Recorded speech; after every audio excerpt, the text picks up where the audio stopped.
Because when we're triggered, our system tells us some form of the story, I'm not safe. That's what happens when we're triggered. I'm not safe, I need to fight it. I'm not safe, I need to run away.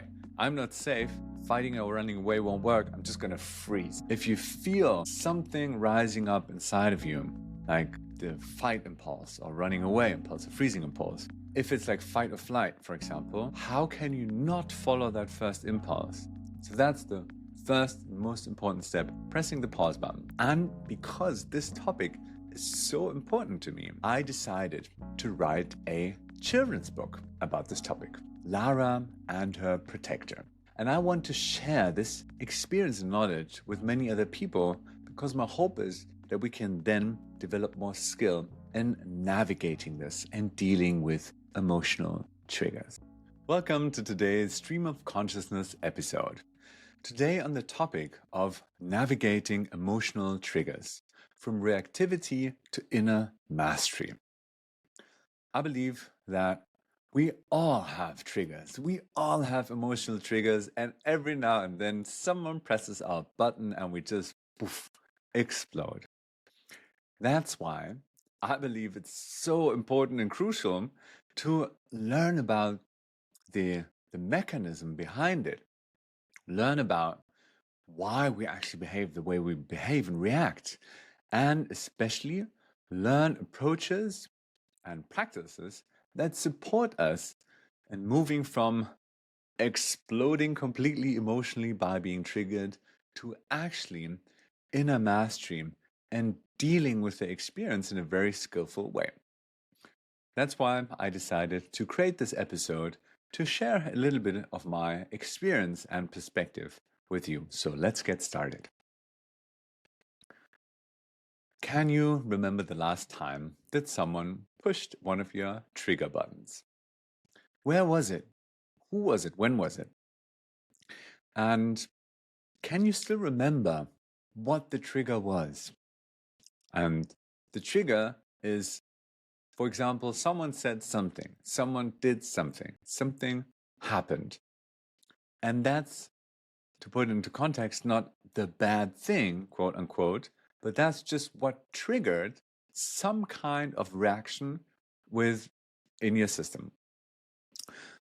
So the invitation here is just to see which kind of triggers you have, or which kind of buttons can be pressed in your experience that trigger a certain emotional reaction. And often this triggers a fight, flight, or freeze response. So it triggers something where you, from one moment to the other, just get super angry and want to destroy the threat, quote unquote. Or from one moment to the other, you feel like, I'm just going to run away, want to slam the door behind you, leave, and just say goodbye. Or it triggers a freeze response, and you find yourself that you can't think anymore, you don't have access to any kind of logical power and forces within inside of you. It's so difficult to answer questions like, how are you? What do you want? What do you need? Just completely frozen. And because this topic is so important to me, I decided to write a children's book about this topic. So I wrote this children's book, Lara and Her Protector, which you can see over here. Currently in German, but I hope to publish it in English soon as well. So this is very important to me. And I want to share this experience and knowledge with many other people because my hope is that we can then develop more skill in navigating this and dealing with emotional triggers. All right. So step one is identifying which are your triggers. What triggers you? And then at some point you could include, where does this come from? What does that remind you of? Probably something from childhood. And in this step, you don't have to go there. It's an optional step. And I just want to put like a little foot mark to it. This could be like an endless search. So you don't have to go there.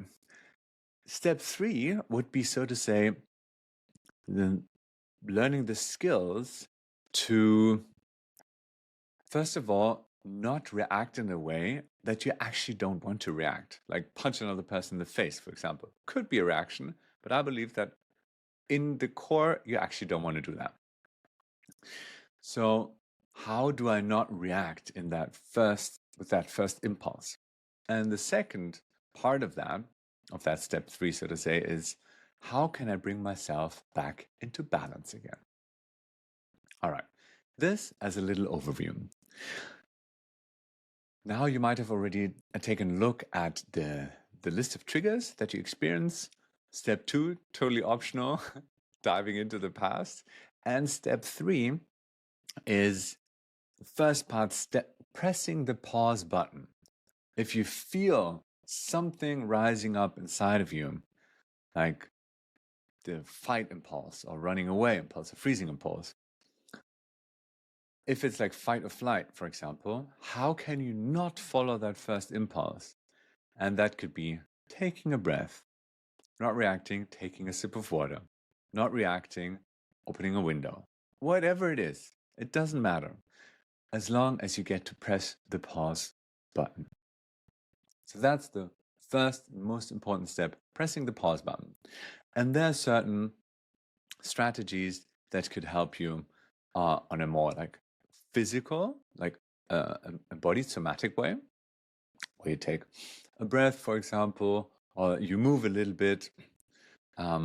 There's some like more mental approaches and strategies, such as the 10-second rule, where you say to yourself, pause, and then you don't react for the next 10 seconds. Or you can ask yourself, if it's the rule of 10, this is a little similar, how much would this trigger arouse me or like activate me? How much would it activate me in 10 seconds, in 10 minutes, in 10 days, in 10 years? And this is already what you can do in the pause.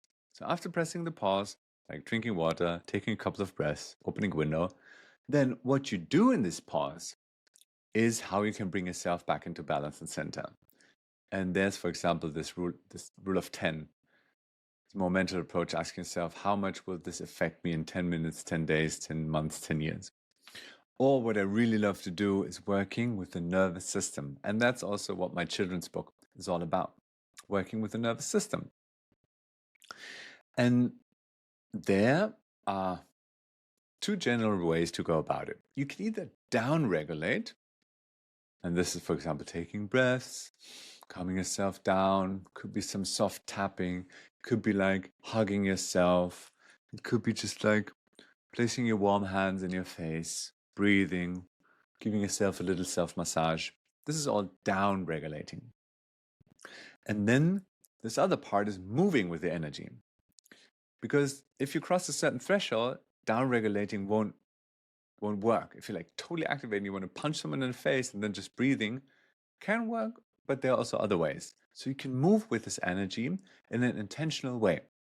For example, if you're in this fight mode, which in my children's book I call the lion mode, you could stomp with your feet on the ground, or you can do push-ups, push something away, like activating your chest muscles or your leg muscles, like literally fighting off something, but without actually hurting someone. And that's taking responsibility and ownership of your own experience.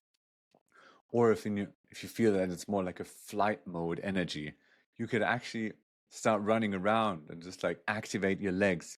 So that tells your system that you're running away from the threat, quote unquote. So always this thought of how can I give my body an experience that it feels safe. Felt sense of safety. That's what we want to achieve. Because when we're triggered, our system tells us some form of the story, I'm not safe. That's what happens when we're triggered. I'm not safe, I need to fight it. I'm not safe, I need to run away. I'm not safe, fighting or running away won't work, I'm just going to freeze. So an emotional trigger can even be something like you're sitting somewhere and you need to do a test and you need to achieve it. You need to get there. You need to get the best grades and results, whatever it is. You need to pass this test. This can create so much stress that your system freezes, and then you get a blackout. And all of us probably already had the situation. I remember various moments where my system just froze. I was like, oh my God. And that's what's happening. So, how to come from reactivity to inner mastery is first of all understanding this concept and the correlation, and then developing awareness for your emotional landscape, for your bodily sensations, for your thought patterns. And then pressing the pause button that you don't react in the way that your system would give you the first impulse how to react.